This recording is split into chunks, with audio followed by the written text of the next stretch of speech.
one of my favorite songs. For David's Tabernacle. And David's Tabernacle is what? A tent. Yeah. The thing that struck me was the emphasis wasn't on the building, the emphasis was on the people and the administration of people. Therefore, for decades, we've chosen to prioritize people first, stuff that helps people second, stuff third.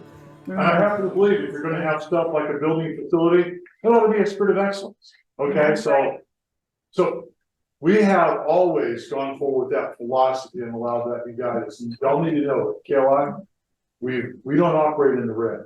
We always operate in the black. And it takes as much faith to believe stuff we're headed as it does afterwards. So we're trusting God for the provision head. Yeah. That being said, while for decades I have not even had a vision for a building or facility, as anybody you've seen, I actually feel this sense of my spirit. You know what? It's time for a place. Mm-hmm. So y'all can just agree with us for a place, for a base.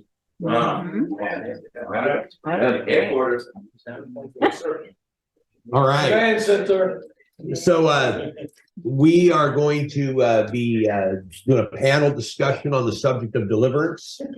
I was kind of captured by something that somebody said, Tim and Brenda talked about a little bit, and that is intercessors, right? Like, I believe that everybody's called to be an intercessor, but on different levels. Imagine, if you will, somebody who does first aid and then a brain surgeon, right? And everything in between. Well, same with deliverance. Not every believer should at least know how to do first aid deliverance. I mean, some people, when there's a trauma, they run the other way.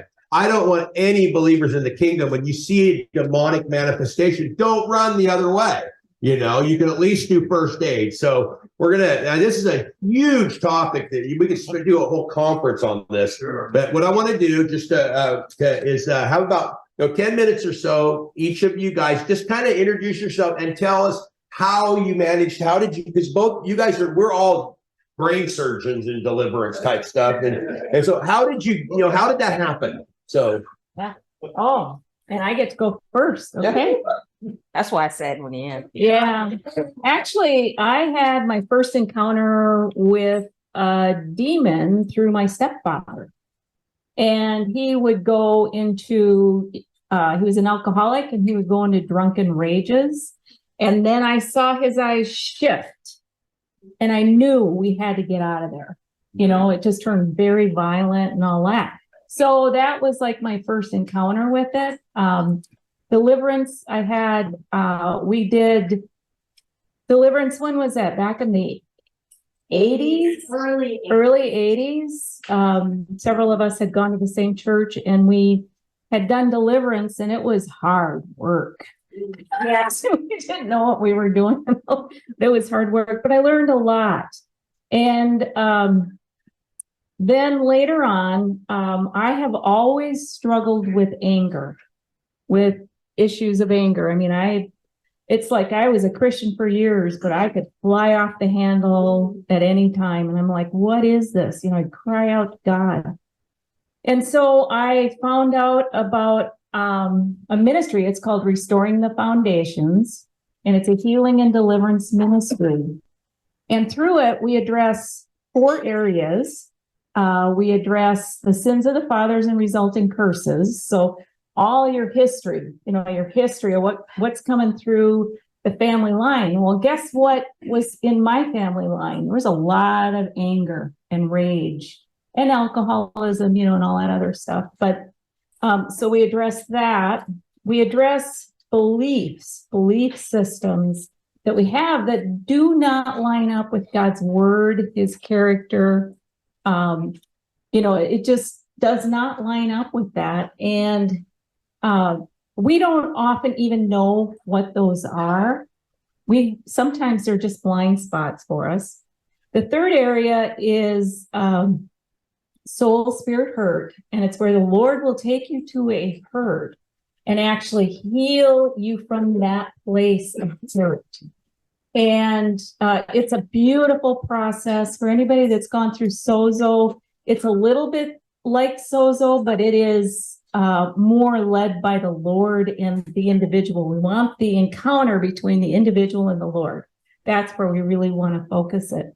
And I've seen God bring some tremendous healing. He's brought healing to me. And then the last one is demonic oppression. And that's where, because the demons don't have anything to hang on to, because we've addressed the 3 areas, they have to go. And we rarely see that many manifestations through this process. It's quite different. They just go at the rate we set. And I have experienced profound healing and deliverance. There's 2 formats. Actually, you can use it in all kinds of ways. So there's a 3-hour session where we focus in on one issue a person has. There's 15 hours where we just kind of take you through your whole life, and we look for patterns. We look for, things like that, and really unravel the enemy's entanglement in your life.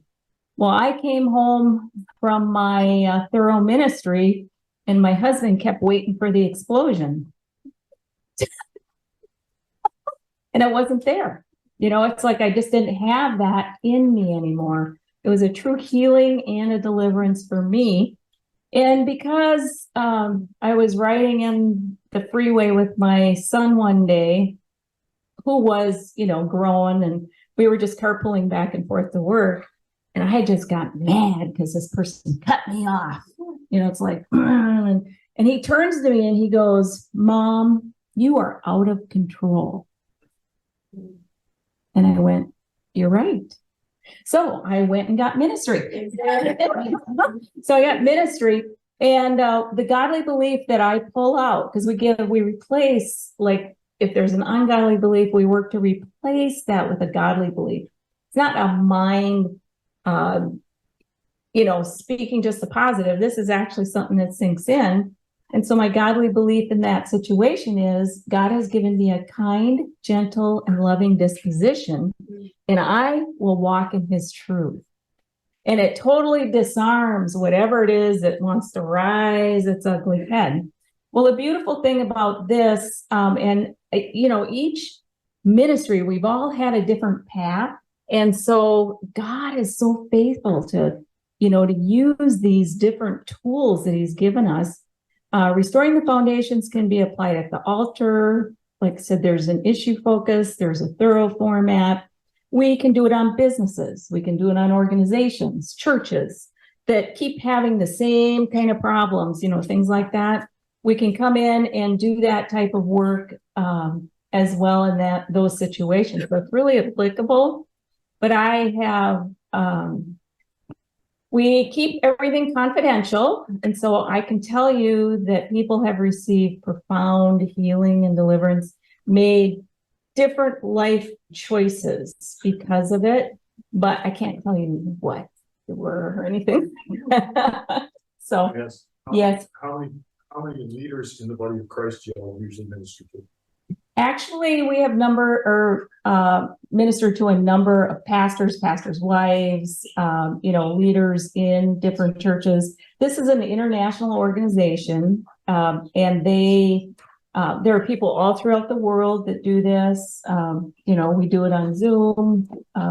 So it's what's the name of the organization? Restoring the Foundations. There are churches that require everyone on their staff, including their pastors, to have a tune-up in Restoring the Foundations every year. And so, for example, this was birthed in the Christian International. Betsy and Chester, that's where you're going. Betsy and Chester Kilstra were the ones that received the revelation for this, and they were attending Christian International.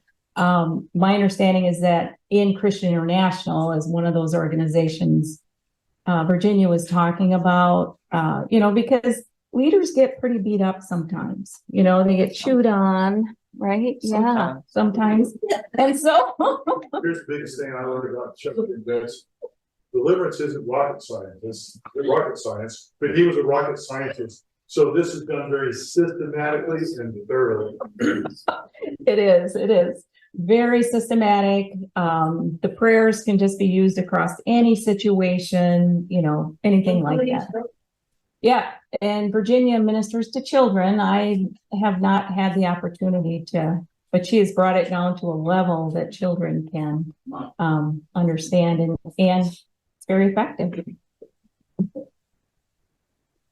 So how I got into the ministry, it got into me. I was in church, abused in church, went to my dad and the pastor, and they said, okay, if it happens again, we'll do something about it. And so I just became very hard, and a lot of other things into my life, and was just pretty much living the life, not very nice life, even though I was in the church wasn't in me. And so it got to the point, abuse, a lot of abusive relationships, abusive churches. It just continued to go, abuse. And then I grew up in a nice Baptist church, right? They didn't have anything about the Holy Spirit and knowing anything about spiritual things, not knowing anything about anything except that you get saved, you die, you go to heaven, but that's all I knew. And so when I started having these supernatural experiences, scratches on my body, seeing things that were very demonic, being choked with no experience, being lifted up off the ground. And I went to the pastor, this nice Baptist church, and I told him the experiences that I was having, and then he laughed. He said, "Oh, you'll be all right." I'm like, "No, I'm about to lose my mind." Yeah. And it just so happened someone gave me my first book on demonology, and I began to read in books that I wasn't crazy, that these things actually happen to people. Mm-hmm. And I began to actually read the scripture and actually see that these things actually happen. And so at the same time, I was learning how to pray, and I'm in inmates. I was doing inmates, and I wrote these prayer cards to teach people how to pray. This is back in 2008, and it's a 3-level prayer system. And when I was doing these prayer cards, I didn't know how to do spiritual warfare prayers. I knew how to do nice prayers, but I didn't know how to tap into the demonic realm and pray. I went through a lot of different deliverance and healing trainings and figuring out what it is. I had someone was trained by Marilyn Hickey, and they trained me in healing, and then I had somebody else training me in deliverance. And since I'm a process engineer, I saw a pattern. Mm-hmm. You find patterns. And so I started creating my own prayer patterns. And it wasn't for me. The difference for me is I don't want you to keep coming back to me. Right. I want you to do the work, and so that's what I've trained to do. I've written books on the subject, and it's pretty much looking at the word. So Spirit of Pride, all these are called Overcomer series. And I started writing these series for these are quick reads because people don't like to read. So if you're dealing with pride, if you're dealing with fear, if you're dealing with control, it's pretty much the same thing. I came up with this. God is looking over his word to perform it. So words are important. Yes. Demons like to use words. Yeah. And so we have to know the demonic word. And so something simple as a prayer strategy is this. If you're dealing with fear, what's the opposite of fear? Okay. And you begin to pound in on the opposite words. And when you're dealing with fear, how you drill in on it, you begin to look at all the synonyms that goes with fear. And then you do the opposite by having the antonyms. I mean, something simple like that. To try to teach people how to, the prayer pattern I created is called I Do. Identify, destroy, and occupy. Oh, wow. And so I have a bunch of prayer patterns that I teach people because, again, I don't want you coming to me. Because if you're out there, and I'm out in the street, I'm out of prison, and you really don't have hours. You have a room, 50 people. And so I had to learn how to do mass deliverance. I had to learn how to speak to the room and see people manifesting in the room and deal with it from here and not touching people. You do have manifestations. A lot of my ministry was with men. And men deal with rage. And so you might be praying with somebody and they're having some sexual issues and rage blows up. So they're sitting here and they're ready to punch me in the face. And I lock rage down. I say, I'll deal with you later. And then I deal with his trauma from his childhood, deal with the trauma and things. So my big thing, this is how I teach people how to do deliverance. It's really from Al. Pray and obey. So the thing I have to do is have people tap into the spirit realm, learn how to hear from God, and he will tell you the things that are happening. You pray and you obey, and he guides you through the process. And so for me, it started with me first. When those demons were strangling me and raping me and doing all the stuff that they were doing, I began to be found out that I had power. Because I was sitting in a pew. I was leader in a church, and I was sitting there, and I'm like, if this is the power of Christianity, I threw my Bible and said, I don't want it, because this isn't powerful. I was getting beat up at home. The people in the church knew I was getting beat. I was trying to be a good wife, honoring my husband and thinking about, God hates divorce. Well, I don't think he liked me getting beat up either, but Right. but I had to have a new mentality. That was part of the truth and belief system that I had to kind of get over it. And then I began to learn how to pray in that bad situation, how to intercede, how to survive. But now I've learned how to teach people how to pray in their marriages to turn things around. But if you don't know, you don't know. So that's kind of a quick walk that I had through deliverance, writing prayer books, prayer manuals, and administer it to drug addicted people and people in witchcraft and all types of demons. And I'm having fun. Yeah. Well, so my wife allows me to tell part of her story, and because she said it will help others than tell it. And so we met when we were teenagers, and we were both into drugs and partying and stuff. And I didn't know when I met her, but she had been a victim of satanic ritual abuse as a child. At 7 years old, she was inducted into what I believe is a worldwide organization that goes from the local level all the way up to the international level of deception. And they work underground. And the thing about these guys is their anonymity is their strength. Now, they're not the ones that you know about. They're the ones you don't know about.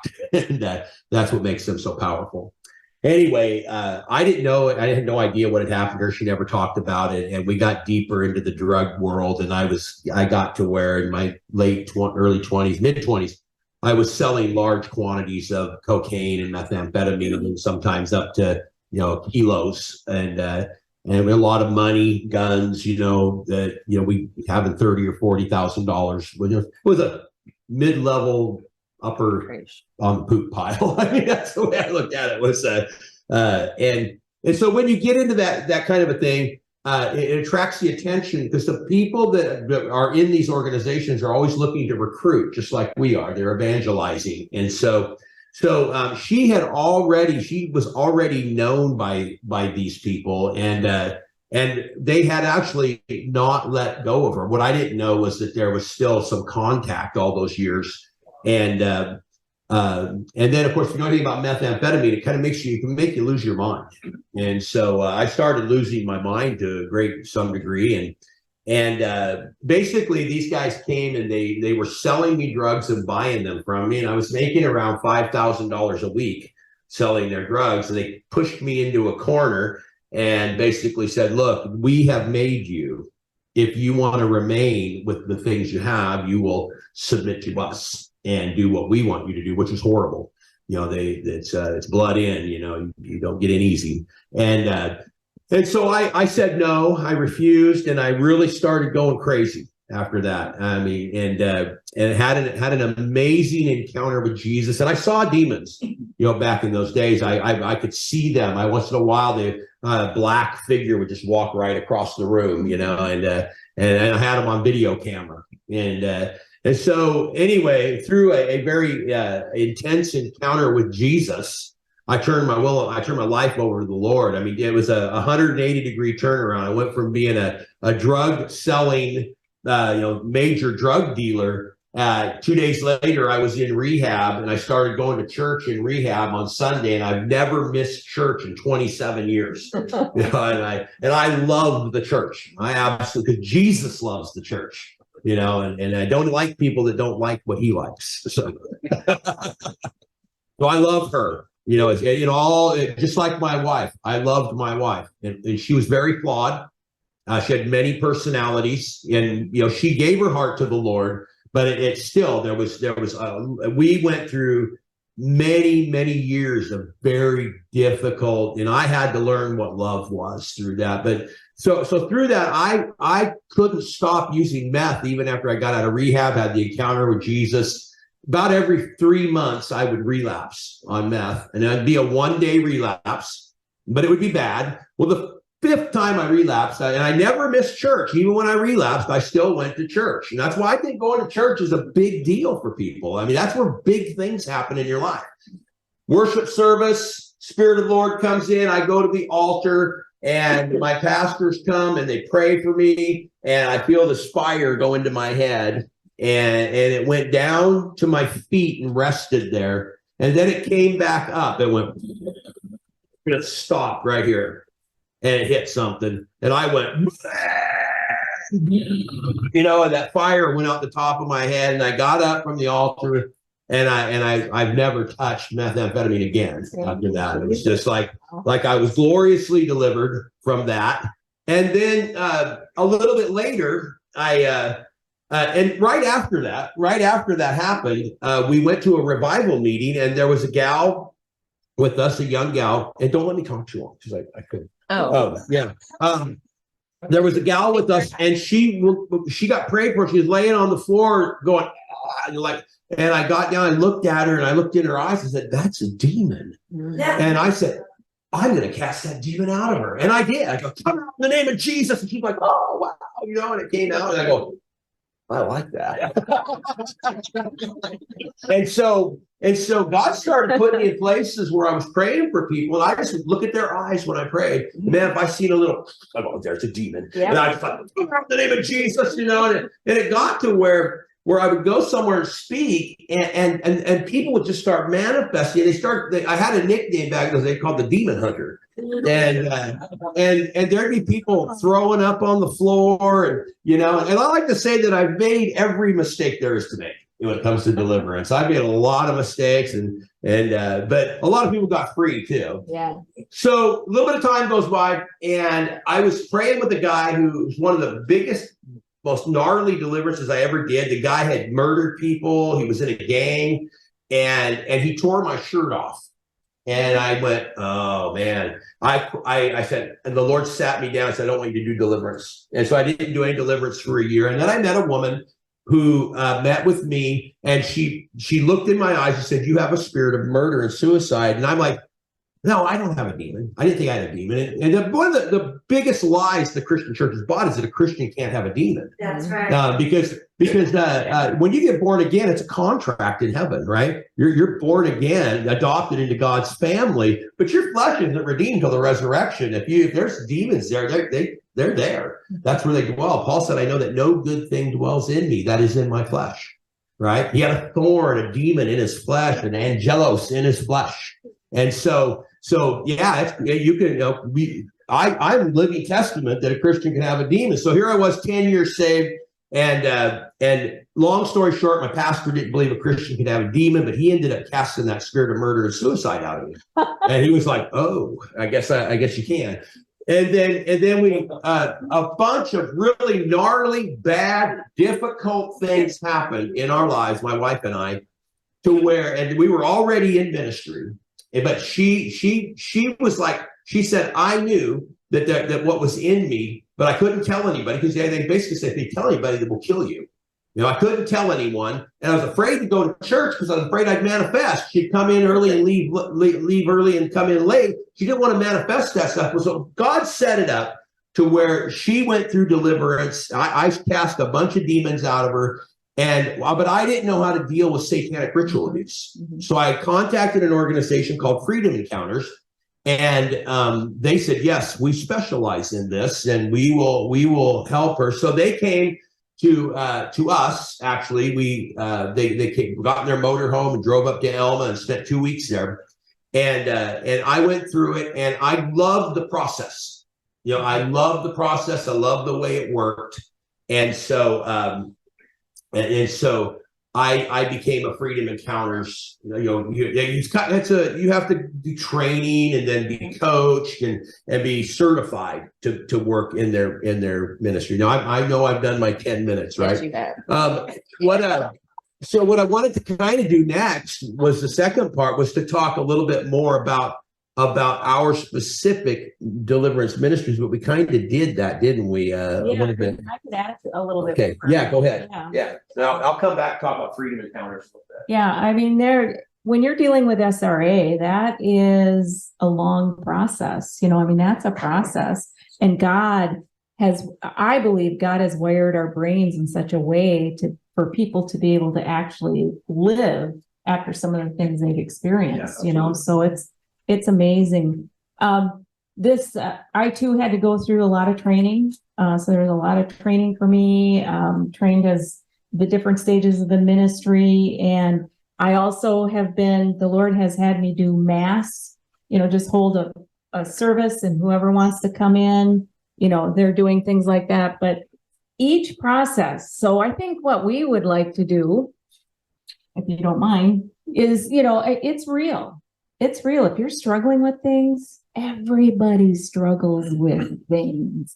Everybody does. Don't let the enemy single you out, because I guarantee you that one of us three have heard whatever it is that's happened in your life. One of us three for sure. The enemy is not very creative. And he comes in here and tangles things up. But there is freedom. There is freedom to be had and freedom to live without shame. Man, when I got set free from shame in performance, because I performed my way through life, bosses loved me, you know, but I got set free from that. So, you know, and there's freedom for each one of you, you know, whatever area it is, it's available. Yeah, I try again. I'm more of training people how to do deliverance. I do deliverance, but I like to train people by giving them cues. And so another model that I train people is crabs. So where are demons housed? Crabs, closets. So you go into the closets of people's houses. What do you hide in your closets? Those are hidden things in people's houses. C. R, rooms. So you go through the person's house, their living room. What's their lifestyle like? What are they eating in the kitchen? Who are they sleeping with? You know, you go through every room. Yeah. Good. Room. Good. Okay. A, attics, your mind. What's up in the attic? What kind of mental warfare are you dealing with in your mind? And you deal with the mental things. B, basements. What kind of generational things are you having in your foundation that you need to deal with? And that's an easy thing that people can walk through their own house and deliver themselves. You don't need to call me, just get your crabs out, you know? And the S is sin, you know? You cannot continue to walk in sin because sin will open the door to all the crabs coming back and coming back worse. And so you just teaching those simple principles for people to kind of wrap their head around. Oh yeah, I can do that. Yeah. And it makes it very simple that you don't, 2 hours is I'm not praying for 15 hours. That's It's spread out multiple days. yeah, two hours is my limit. After 2 hours, I'm like, get out of here. You don't want to get free. But That's me right there. but the one thing to really be mindful of when I tell people is that you really have to want to get free, because deliverance is not the issue. Keeping your freedom is the issue. That's right. You can come to a deliverance work and be delivered 1,000 demons, but if they're going to walk out the door and have the same lifestyle, I won't even pray for you, because until you're ready to change your mind and your behavior, you're actually going to come back worse. And so it's no Superman to deliver demons. We're Superman is staying free. And so that's really the point that I put across to people, because we can all cast out demons, but you have to keep them out. That's And we're it. not going home with you as a deliverance worker. You have to keep it out. When you go home on your couch and your sister is manifesting, and now you just going to take the stuff in. So those are things that I do, and That is really seeking to have people free and teaching them how to walk free, how to walk out their deliverance, not just deliverance, how to walk it out. And so that's kind of how, our ministry, we do deliverance clinics, and the deliverance clinics are something like this. You come in, you ask questions. We might have a topic. We just had one a week ago, and this girl was manifesting a serpentine. She was, and I just said, "Shut up! You're not going to say anything." So we were on Zoom, and she was doing like this, like she wanted to talk, but I told her she couldn't talk, so shut up. So the whole time the thing, she was like making all these things and trying to get this off. She was already sequestered to shut up, And well, because you never get to use your deliverance, because they right. manifest. I don't have time for you right now. Shut up, And so we have that. We have that authority to tell them to be quiet so other people can learn, because they try to hijack your system when you're doing a group thing, and they're trying to take control of your system. And shut up, I'm not going to deal with you right now because you're not ready. So I'm not going to deal with you. And so that's going to be really important. It is have processes, not just for me, deliver them, but more importantly for me is to teach them how to deliver themselves. And there are demons that you need help with. I mean, we've dealt with occultic demons and all those types of things, but the general people, Deuteronomy 7, he says these 7 nations are bigger and stronger than you. You got to deal with them. And if you look at those ites, those 7 ites, they're like fear. There's separation. It's called rejection. They're the ites that in order for us to live in the promised land, you've got to overcome these 7 basic demons. Right. And if you're walking in fear, like it's the same thing as Zal's 5, they're the same things that comes up. We have to deal with pride. I mean, those are one of the ites. And so teaching people the ites is a basic thing, to teach them those 7 ites and just get them over fear, get them over rejection. Those are just some basic things to teach people. And in order for them to walk in a promise, they got to know who their demon is. Identify, destroy, and occupy. So that is really good. Yeah. So by the way, just if I don't get this into the story, my wife is doing excellent. Yeah. I mean, she's been gloriously delivered, and a whole nother story. That person, I mean, amazing.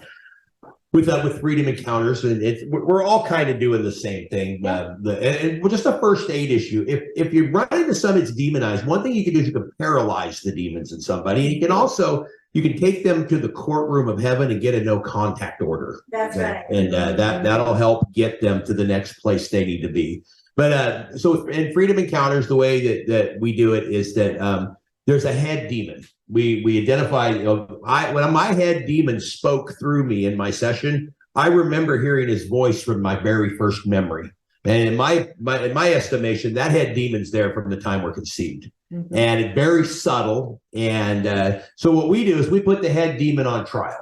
We set up a courtroom type situation, and the person goes back and sits with the Lord, and they're instructed, let the head demon use your voice. He's been doing it a lot anyway. You'll recognize his voice as soon as you hear it. You're going to know, wow, I've been listening to that my whole life.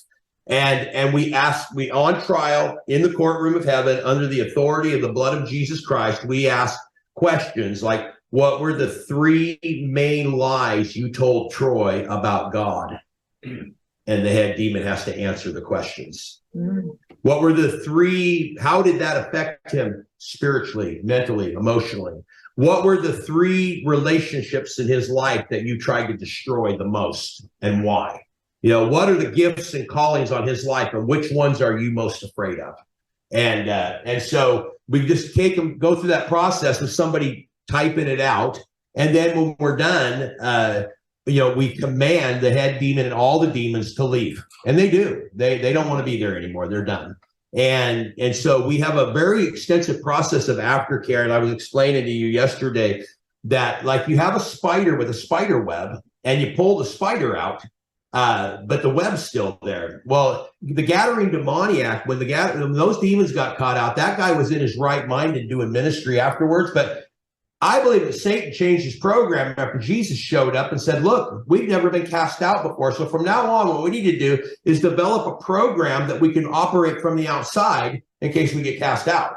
And so we want to tear that spider web down. And so what we do is we give them the transcript and the 3 main lies, and they go through and they, Holy Spirit, what is your truth about this lie? And so teaching people to replace lies with truth. And that's what kind of what we're all doing today. Today, my quick aftercare is I go, Holy Spirit, what lies is Satan trying to get me to believe today? And I just write them down. They come right out of my pen, you know, and it's usually like, you're getting too old, you're washed up, no one's listening to you. Look, you're going nowhere. You might as well just give up and quit because you're doing all this work and this effort. It's not doing any good, right? That's usually the same story over and over again, right? He's not very creative. And so then I said, Holy Spirit, what is your truth? And look, I've created you. You're an eternal being. You're going to live forever. This age that you're in is just a short time. You just need to be faithful right now because you've got a great reward coming. Yeah. So, yeah, but you know, think about that. You know, it's like Satan wants to trap us into our finiteness or make us think we're finite when we're infinite, right? Yeah, you're going to age to come. We're going to be millennial kingdom. We're going to be doing our stuff. You know, we're going to be doing kingdom living. We're doing one church one day in the millennial kingdom. We're still going to be praying. You know, we're still going to have places where we worship. Anyway, that's Freedom Encounters in a nutshell. What time we got here? We got questions. Yeah. Any questions? Yes. Well, it seems to me that all 3 of you are doing the same steps. Yeah. And I noticed that all 3 of you agree that no offense, guys, we used to let people throw up too. Yes, I loved it. We don't let people throw up anymore.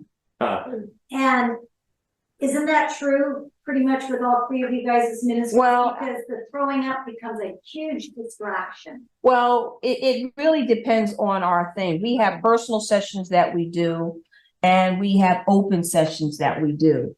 And a lot of times people will manifest, like when we're doing deliverance training, if a serpentine spirit raises up, I don't want to stop the manifestation, but a lot of people don't even know what a serpentine spirit is.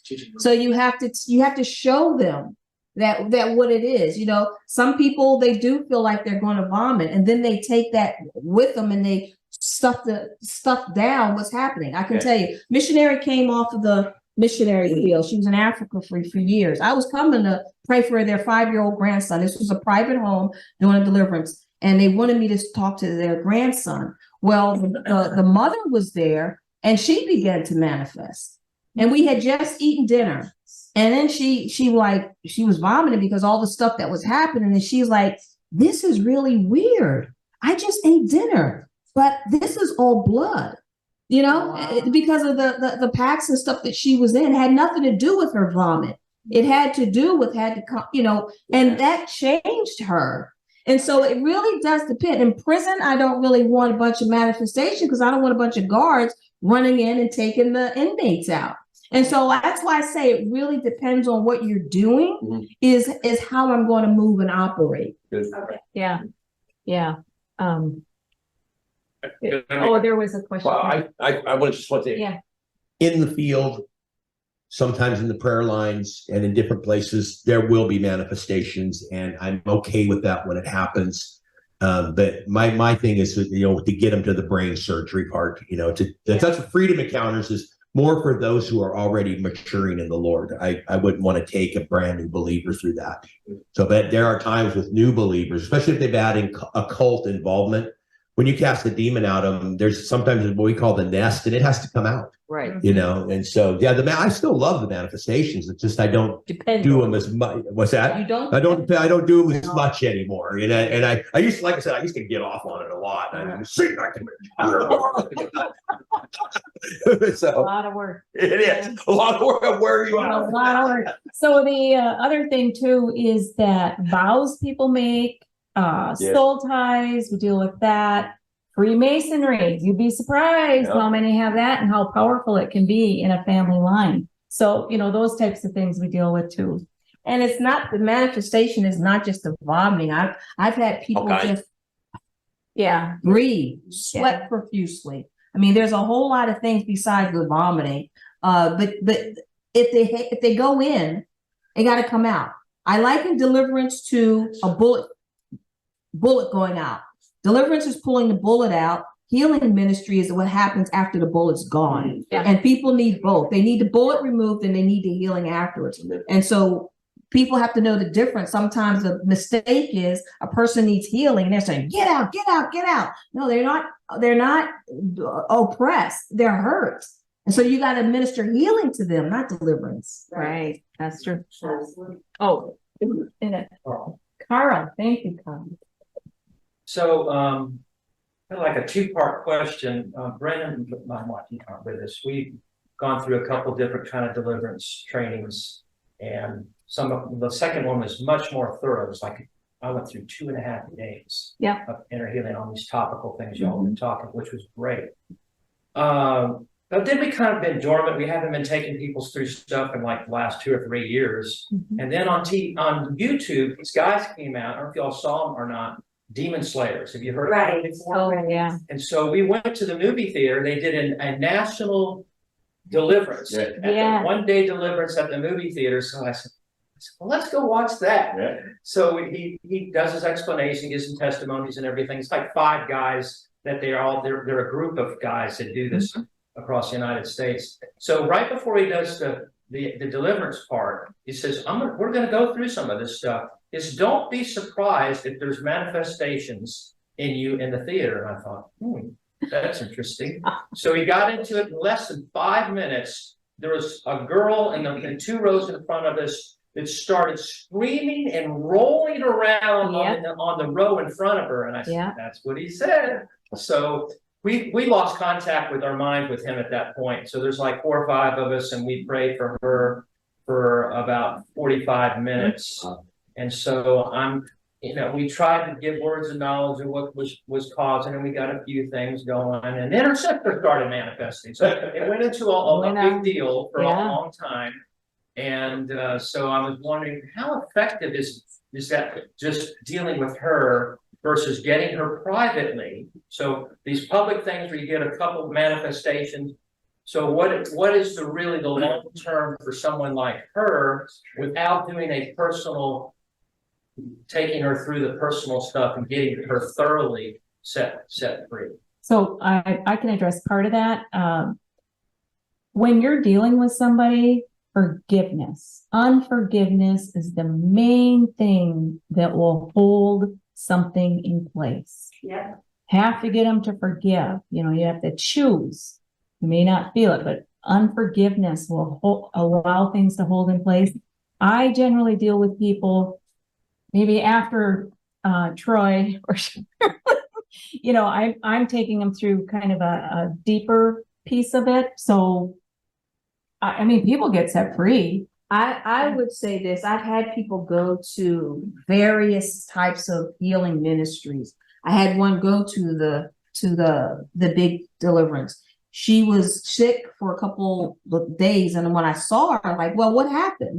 And she told me, she went through this deliverance. I'm like, well, did they fill you back up? Did they do? I mean, so she's sitting there with all of this stuff. And so a lot of people, when they go to those mass deliverances, the demons will come out and they manifest, but if they don't understand what happened, it's actually harmful. It can be harmful because they don't know what to do. Yeah.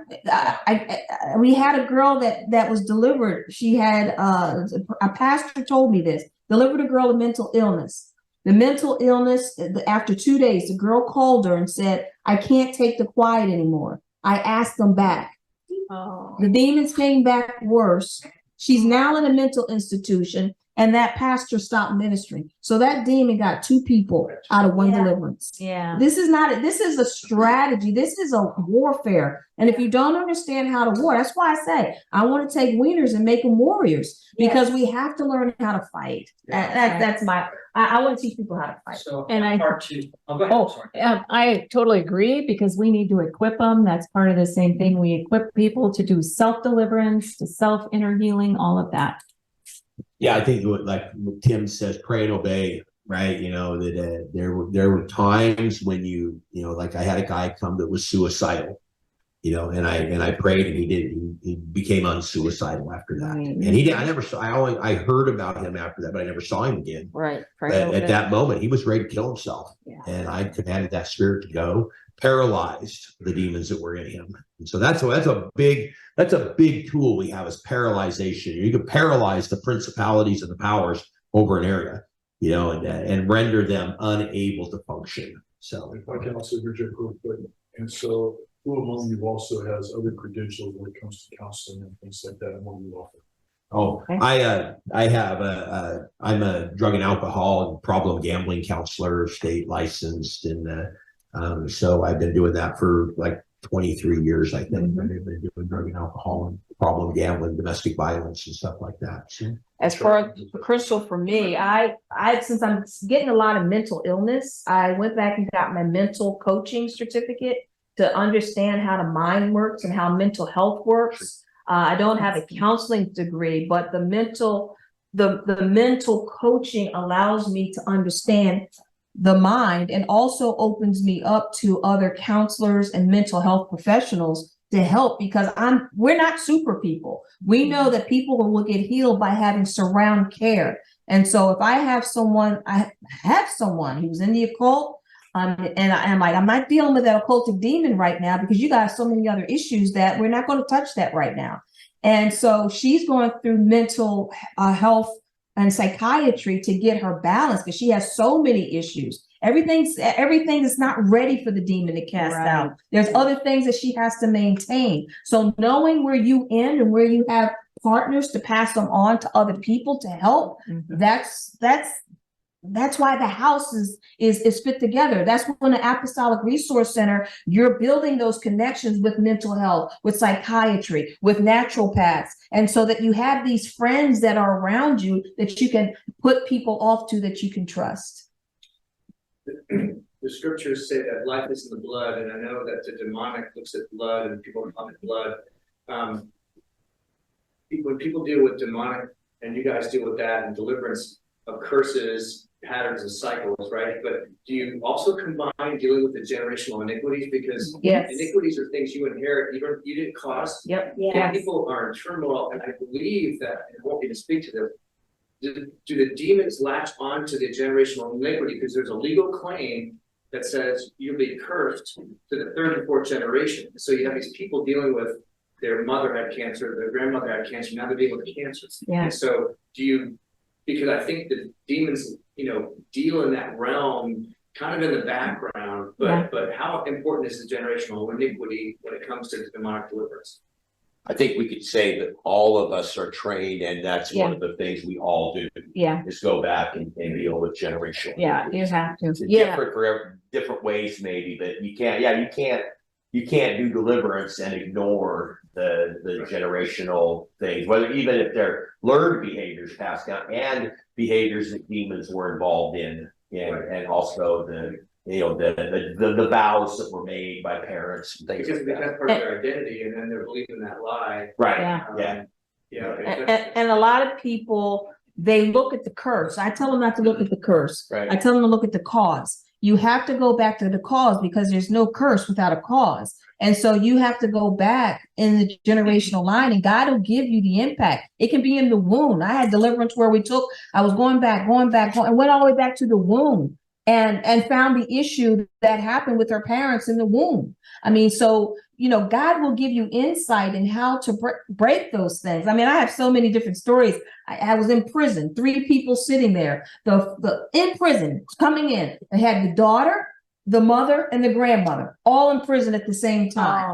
The daughter came to Christ. I cut off the daughter, and I cut off the mother. And so the mother came in. And then the daughter, youngest girl, came in, and then the mother came in. And so I began to cut the things off, and the whole generational line was changed because the one led the way. And so, man, I can tell you some stories, man. God wants to get the family. Yeah. It was just awesome to have them all in prison. That's,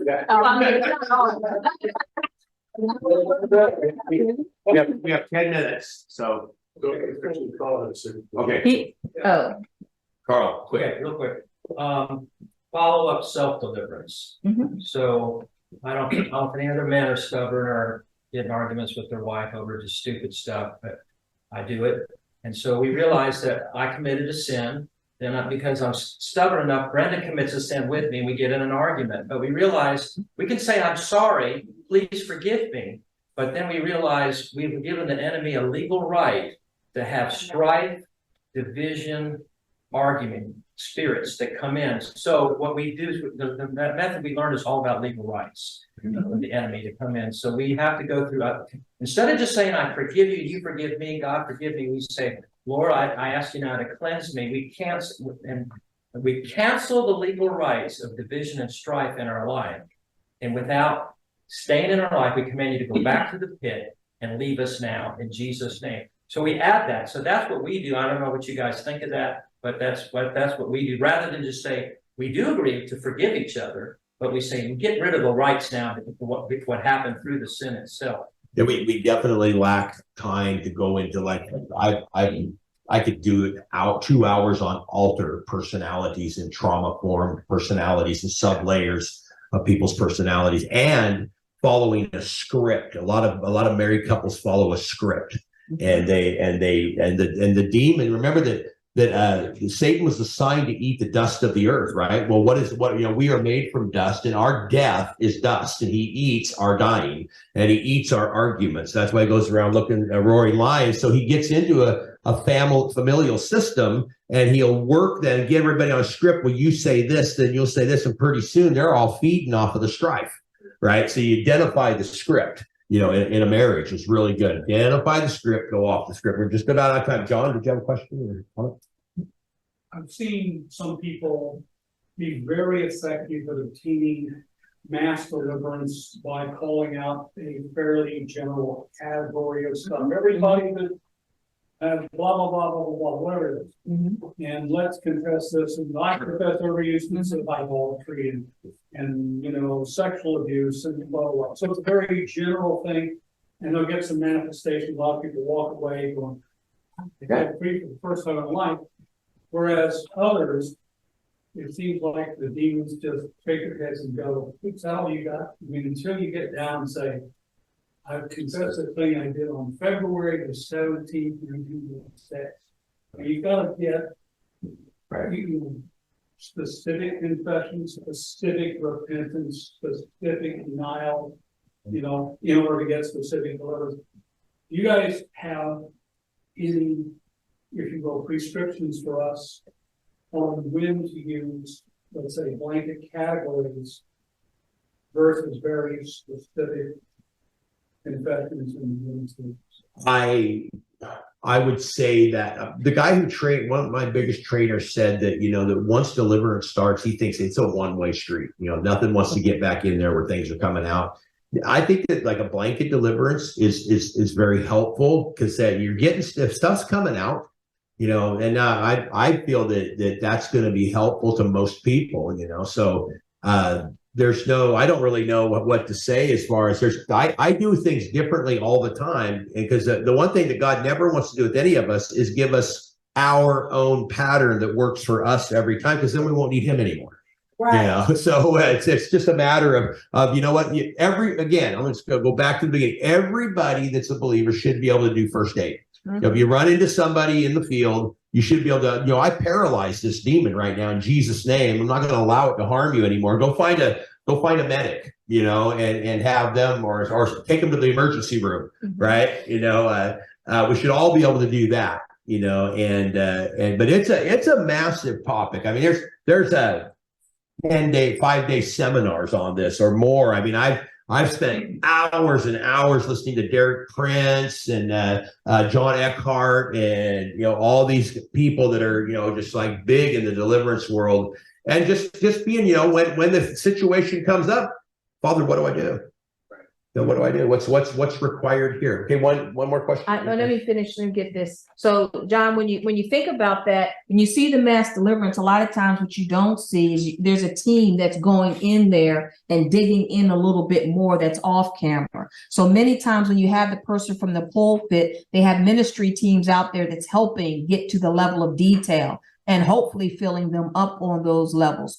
Another thing we have to be mindful of, I'm generally mindful of, is the atmosphere that I'm in. If you're under an atmosphere of death and you're trying to cast off death, you're talking about a territorial spirit and the person's spirit that they have right in the wickedness. So you have to really cut off what's happening in the territory to take that power away, because you'll be fighting two people. It's like when two people are married, they're holding hands. Well, they're giving the other person strength. And I have the married people not hold hands, because if she's dealing with perversion, guess what? They're holding hands. He's probably dealing with perversion too. Yeah. I'm trying to get rid of perversion spirit, and he's empowering her to stay in there. So I say, let her go. And then, I can take care of the perversion in the one, because now they're not being an agreement. So there's a whole lot of stuff that we can look at, the atmosphere, who's there, and the willingness, and in your team that you have to kind of drill in, even on those mass deliverances. No, we're really out of time. We want to honor our time, and so I'm the timekeeper. No. Okay, like high school ministries, like Deliverance on campus, like I've seen the kids start doing that. We haven't had many hit the deck or anything, going flopping on the ground and stuff. But like, how do you handle that with some wisdom, insight? I'd even love to go through some training on just how to, control that.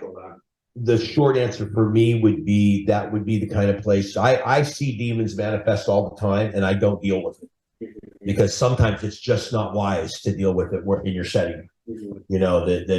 Just because there's a demon doesn't mean you have to cast it out. Just like when you're mature in the Lord, just because you have a prophetic word doesn't mean you deliver it to somebody, right? The timing's got to be right. And I would not want to send somebody into a high school and start doing deliverance in the high school, because that's probably going to might cause real quick story. So some friends of mine, when I was dealing with the Lord, a guy comes and says, hey, let's go to Western State. There's a friend of mine that's in Western State. Let's go there, and we'll have him come into a room. We'll have him go get people. We'll cast demons out of people in Western State. Big mistake. No. Big mistake. I mean, the room filled up, and I'm like, hey, in the name of Jesus. The whole floor is going mad. People are pounding their heads against the walls, and the nurses are running around giving everybody shots. And we're like going, oh, what did we do? Let's get out of here. So, that's what we'll end it on that. But the answer to the question is, I would say be very wise about it, and because I wouldn't want to be in a high school and have somebody fall on the floor and go into convulsions. They'd be calling an ambulance because they're thinking they're having a seizure. Yeah. And then the person would just be you don't want to embarrass people in public. That's what, because they don't know what's happening. And I've had a lot of people that were hurt because they were flopping on the floor in public, Your wigs fall off. Yeah. So Father, this is a massive topic, Lord, and it's very interesting. And God, today we thank you for we just scratched the surface of this topic, Lord. And so just let our people would know, Lord, that there is help available. Yep. And God, that we are willing to work with anybody who's willing to be worked with, in Jesus' name. Amen. Amen. Fun. Lunch here. I thought that we still had more time. We still have more time. Do we? Yeah. I really think you guys need to give some help to these guys because they're doing an incredible move. Yes. Oh, no, I agree. Yeah. We could talk. I did learn something. I think it'd be We really. need to have two armies, the daughters of deliverance and the demon hunters for men. One thing, as I told you before, is that when I'm out on the street, I have all types of people out on the street, and I don't do deliverance on the street because they're still on the drugs. You got, witches coming out there, and so I take authority over the street. That's it, right? And when I take authority over the street, as I told you, the street becomes silent. Because we're the one in charge. So you can silence the demon when you open up in prayer. You start out with warfare. They don't know what you're doing, but you're not speaking to the kids. You're speaking to the atmosphere. So when you begin to take control of the atmosphere, the kids and the demons won't act up. Why? Because you told them not to. Because if they do, you're telling the angels to escort them out. And you don't do deliverance. The angels take them out. Yeah, you have authority. On a practical level, That's practical. So I mean, on the practical level, He was not discounting you. no, I was not at all. That if because you've been invited into the school, right? The Christian Yeah. club there's invited you. That gives you jurisdiction Yeah. when you go there. If you were just showing up on the school grounds, you wouldn't have jurisdiction, because you weren't supposed to be there. But because you come in through the right channel of authority, that you can, before you go in the school, you can stand out in front of that school and you can say, Father, your word declares that everywhere I walk belongs to me. And because I have jurisdictional authority in this school, because I've been invited in by an official club, I have the authority to paralyze. Remember, to paralyze the principalities and the powers and the rulers of the darkness in the heavenly realm that function in, on, and around that school and in, on, and around the people in the school. And so when you go in, and then if it were me, I would just forbid any manifestations of demons while I was in the school. You can do that. And yeah. Forbid. And you can all do that everywhere that you have an official capacity, whether it be your work. You can stop out front of your work and say, I paralyze the principalities and the powers and the rulers of the darkness in the heavenly realm that function and operate in this workplace. And I command them to bow the knee to me today as I walk and move in my kingdom authority in this place. And so we can all do that. And another thing you do, when I'm out on the street, I'm a watchman, because I have teams, but I also have people that are watchmen. Right. So if they see someone manifest, they don't have to say anything. You just stand up to them and you can just under your breath begin speaking in tongues, and they can't really do anything. And they're not disrupting the service, but I'll walk up to a guy and I'm sitting there and I could be preaching and I'm like, I'm speaking in tongues even as I'm preaching, and I'm this close to them and they back up because I'm the authority there. And so you can use your intercessors to help break down that traffic, and so that the message can go forward. Because you have the legal right to do it. And I think that's, So when you paralyze demons, like Enoch is in there, does that mean there's no deliverance, or there's deliverance now without? well, you're binding them, basically. manifest? My knowing what I know today, when I was Enoch's, or when I was younger, I would have wanted manifestations in the school. I wanted to have people all today, knowing what I know today, I would not want a manifestation in a school. But you still have demon come out, or? You can have deliverance without manifestation. Yeah. Well, when you're binding them, you're not. Oh, you did? Yeah, Yeah, I was in that. So I understand kind of some of the, Walton and Ida Cowart. I sure do. Okay, yes, they're amazing friends of mine. Yeah, okay. And so they talk like, we don't let them bomb, we don't let them manifest, they're not allowed to do anything. Yeah. And so you could share a little bit on that, just even if we are preaching and some kids in the corner starting to go after, what even, maybe I'm preaching or Emmanuel's preaching, one of us can go and kind of take care of that. And then how do you honor the teachers, the staff? I know it's kind of a lot of different situational things, so we're not very subjective, but. Yeah, well, you know a lot then if you've been through that. Wait, did she give you one of these little things? I don't think so. Oh, it's a card, a ministry I'll card. give you my email and I'll send you the. Yeah. So there's also something that's being done amazingly effectively by other people. I mean, somebody that many of you know in a lot of respect, Johnny Enlow. Yeah. He'll be in charge of the environment that's going on. And when he wants to do a particular kind of ministry, he will say, those of you who are feeling this, that, and the other, you're gonna feel this here or that Yes. there. And if that's you, it's decided God wants to do this, and then he will direct the ministry at that thing that he's got the sign for. And so he will control the manifestation so that people are feeling invited to receive help. Yes.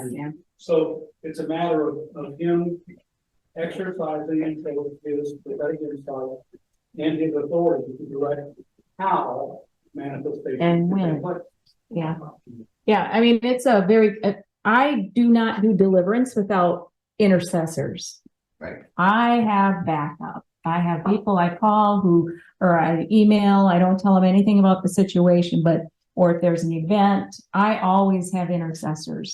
I value people interceding and praying for that session or whatever we're going to do. So that's important, is to have intercessors, people. And I want to make sure, Brenda, I'm using the right term. So people who will pray for you, while you're in that situation and take authority in the spirit, for that. So I believe that we have the authority, you too, have the authority to forbid the demonic manifestations.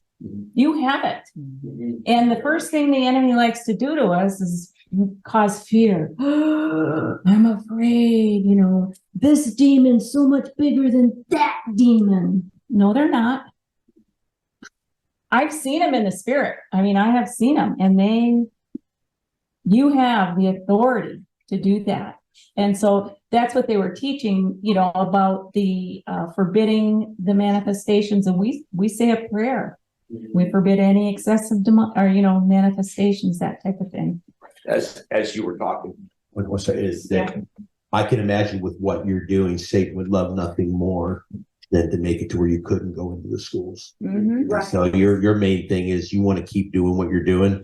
Know what your mission is there. Your mission is to win people to Christ, right? Yeah. Let the churches disciple them, clean them up, but you're an evangelist. And so stick with evangelism, and and when you're on the street and you want to do deliverance or something like that, you should know how to do it. You should do it. But man, when you're going into an environment, just like Charlene didn't want to manifest it in the prison, right? And so you could actually, ruin your ability to be able to go into schools and Satan would love nothing more than just come along and say, yeah, we're going to take care of you, get you all puffed up doing deliverance, and then nobody will let you go into school. Yeah, and I'm not, don't necessarily be paralyzed by the institution, because we still did do deliverance in the prison. A girl fell out on the floor and she was about to levitate, right? And so I had the angels of the Lord lock her down. And so she's on the floor ready to levitate. And the guard's looking at me like, look, I'm not touching her. I'm not touching her. And he's looking at her, mad at her. And we're not breaking any rules. She's laying on the floor, ready to levitate, screaming, but I'm not touching her. So, and neither are any of the inmates, but she's being held down on the floor. And so God shows up, and when we took her out, he couldn't get me in trouble. I sent one of my people out to make sure she didn't get in trouble. We didn't break any rules. And so he had to let her back in. And so God will cover you even in situations like that, where I didn't break the rules, but she got free, And so, you just have to know that God is with you. And even though my rule is not to do deliverance in the street, if God tells me to do deliverance in the street, I'm going to do deliverance in the street. I'm just going to do what he tells me to do. There you go. And he's going to cover you. Charlene, if I could ask, you mentioned that 2-hour timestamp, but Oh, that's I know mine. you said that loosely, but I've been kind of wondering in the back of my mind, how do we bypass a thorough, and there is times, not everyone, it's never the same people in the background and history, but how do we not go to that survey of, okay, all your ancestors and great grandma's, sister's cousin's neighbor, what did she do? How do we bypass that in faith? And it seems like you're tapping into something of, hey, let's cut to the chase, maybe spiritually, see what Father's highly discerning what's going on, and go after those things. Can you speak to that? And I don't know. Yeah, there's, like you said, we have a lot of different things, and surveys is, I only use surveys to train other people so that they understand how to ferret out the demons. I really do have people pray and listen, and I had the person working with me to pray and listen to what's actually happening. Because when the person is going through deliverance, sometimes they go down. And what manifesting is actually a demon, right? And so you're dealing with what's in front of you. But if it gets too crazy, you tell them, I don't want to speak to you right now. I want the person to work with me. And I can give you an example. We were in a deliverance session. This girl was on coke, I think was her demon of choice. And she had said all of her life, she was flaunting all around in the chair. And she was, I'm like, look, I'm tired of you. I said, go back down. I don't want to deal with you right now. And I called the girl back up. And I said, look, this is what I want you to do. You want to get rid of this demon. You have to agree with the Holy Spirit that you have power over this. You have power over your body. And I'm ministering how to actually help herself get through this deliverance. I took her back through, demon came up, and she was present. She was present during the deliverance. And when the demon left, all the girl could do was weep. And she said, I didn't know I had control. It's never, I never thought that I could do that. And so it's just that training and having the people present that you can work with them, because they are believers. They have the power of the Holy Ghost That's working right. in them. Yeah. And you just got to give them confidence that it's him that's freeing me. It's not me. I'm just helping them through the process, but it's God. I'm getting them to depend on God. Yes. That's the process when you're listening and you're listening to what the people are doing and they're listening to the Holy Spirit. That's why it's important. I train them to hear God because he's their deliverer. That's what I do instead of going through all the paperwork. But I do that for training purposes. Yeah. And I think there's a time and place for everything. You know, I mean, if something's right in front of you, you're not gonna, will you fill out this form, please? You know, you're not gonna do that. So it really depends on the situation. I wanted to say something about that card I gave to Ina. When we went through Thorough and we went through IFMs, we were always given a card at the end of it.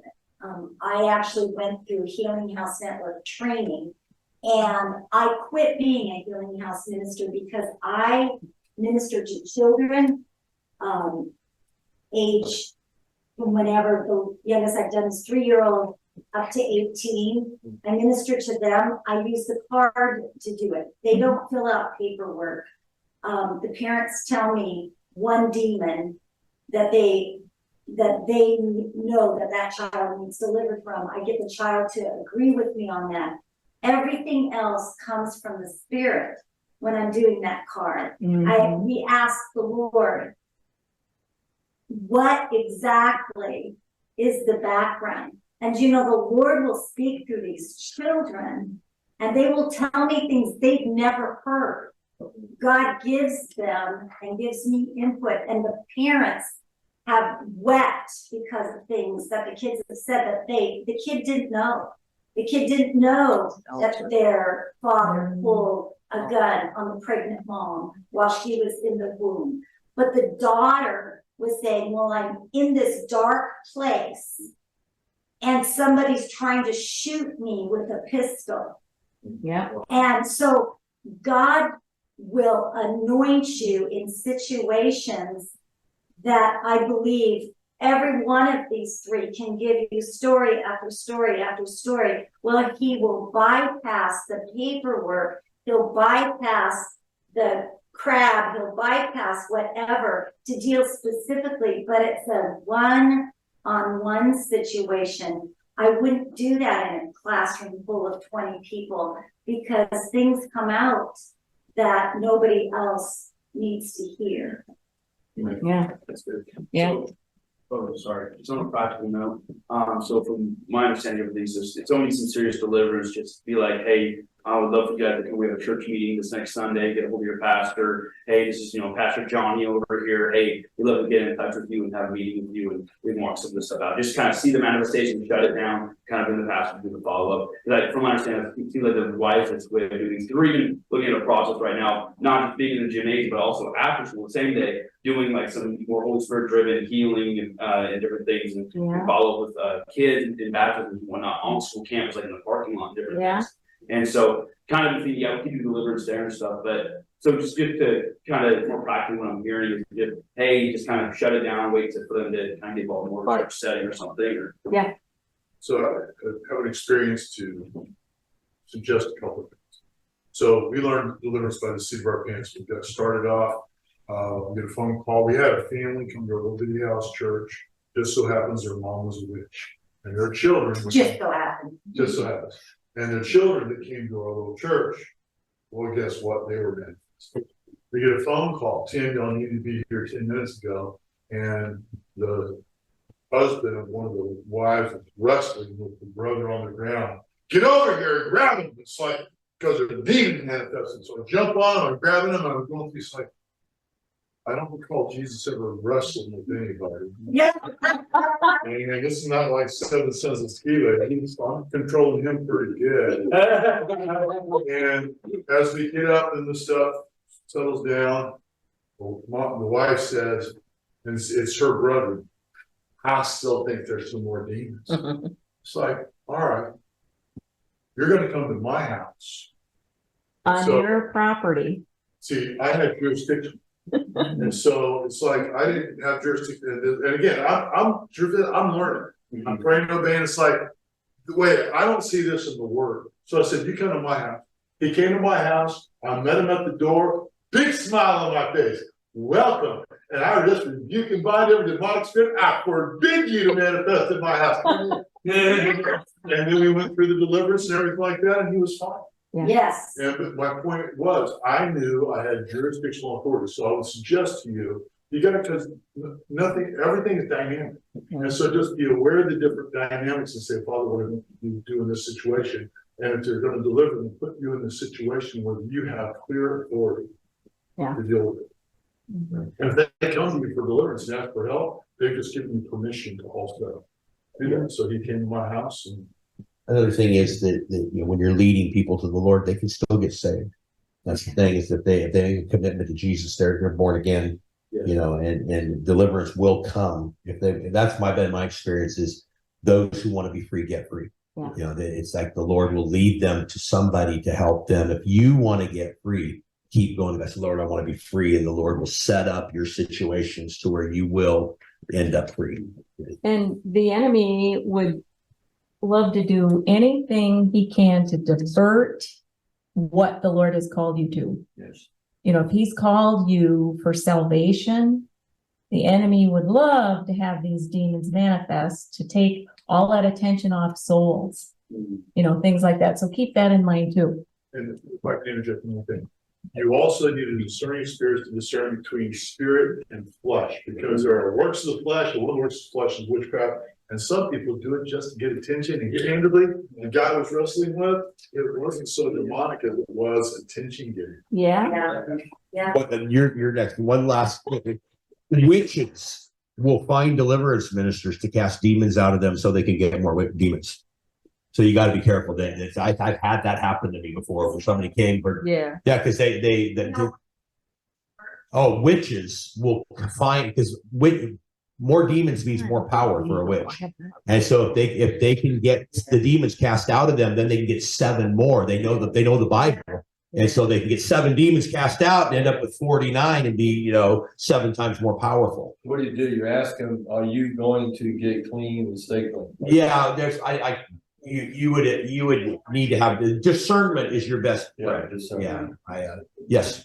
Okay, so I hear you guys using the word training a lot. Yeah. All of you. Yeah. So I was thinking for Enoch and Emmanuel, whoever, if they're going to be involved in any kind of deliverance, to get to the training that they need. Yeah. And secondly, the guy I learned from, he says, if at all possible, have a partner with you in the room to do the deliverance with you. They can get discernment, they can take notes. He has a secondary person. It could be the wife, the husband who's going to go. If they're a Christian, and they got the Holy Spirit in them. They can be the husband that hasn't gone through the deliverance yet, who can be taking the notes, and they'll get words of knowledge, even though they haven't gone through their deliverance part, or whoever. So, do you agree with that? It's best to have 2 together if you're going to go through a lengthy. That's what I feel. Always do it by choice. But if you have a choice. If you have a choice. There's been times I've been out there by myself, going into jail by myself. The guy has sent me to people's house by herself. I was at work. She was about to commit suicide, and she was calling out. I was at work. I left work, and I'm talking to her to keep her talking. And I said, okay, come open your door. She's like, where are you? I'm at your door. Come open your door. This is early time. I went there by myself. No air support, nothing. And I come into her house in her jurisdiction, in her territory. She walked up the steps and said, I know why you're here. It's a crazy voice on. Oh no, God. And so I just walked around and did what God said, clean the bottom floor. She was upstairs, she was under the bed, and the guy by myself. I just did what God said to do, and he protected me, and she was free. And so you do what God tells you to do. And if he says to go by yourself, I went by myself and saved her from killing herself. You know what I mean? Yes. So Bill had a sense of humor too in training deliverance ministers. And so after three, 4 things, you learn the system and it goes the next 10 or 11 times. And God intervenes to make sure it's rates. Yes. Right. There's deliverance I have to do in Kentucky. Chuck and Diane, Chuck invites me over to meet with this sister and brother-in-law out on the backside of a hollow you just don't go to after dark because nobody comes out alive. And his brother-in-law wants deliverance, and so we do the prep and we walk a few things and everything is just absolutely great. And he's a young guy, and it's wonderful. So I'm thinking, this is pretty neat. 2 great deliverances in 1 week. He was the first, and this guy's gonna be the second.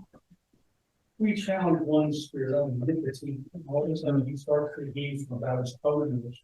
And by the time he gets up to here, half of his body and all the fluid is coming out of the demon. A pair of false teeth, uppers and he's 26 years old, and I had never seen teeth cast out of somebody. They hit the wall with a big blob of sputum and fall on the floor, and he looks good. He just good.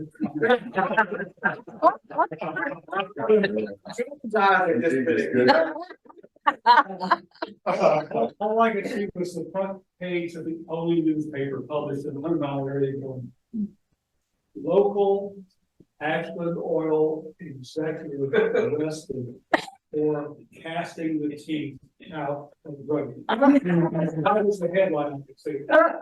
But yeah, the bottom line is, that for any young guys, anybody is, once if you say to the Lord, I want to be able to at least be a first aid guy. I want to be able to be there. And then I just kind of, it just started happening to me, and I got training as I went. A lot of it was on the job. But I also sought out books. I devoured all of Derek Prince's deliverance stuff when I was a brand new Christian, because I wanted to know that there's a guy, John Eckhart. I really read a lot of his stuff, and just find there's a guy right now that's doing a lot of deliverance in Tri-Cities. You heard about him? His name's Vlad. His name's Vlad. And I listened to him. And then one thing I love about him is, and this is kind of, can we close it with this, is when somebody comes to me and they've got a problem, I hope it's a demon, because that's easy to deal with. The thing is, it really is. It's easy to cast out a demon is not that much trouble. What's really difficult is to get a hard-hearted human being to take accountability for their own life. I can't cast out lust and pride and greed. Those have to be crucified. So we need to, the flesh. It's hard to get someone to crucify their flesh. But like I said, demons, we can get the demons out, but there's no demon that is your worst enemy than you. You are your own worst enemy when it comes to this kind of stuff. The God of self, is one that you're going to have to conquer. And anybody you're discipling, they have to learn, look, that I have to take accountability for my life. Because you could get it where, what's a demon? It's a demon. It's a demon. Right. It might not be a demon at all. It might just be you. And the demon can't do anything that you're not in agreement with anyway. They're legalists. And so, they have to have a foundation to work from. So the people we work with, we have to teach them. You have to crucify your things, your flesh. It has to be crucified. It has to die.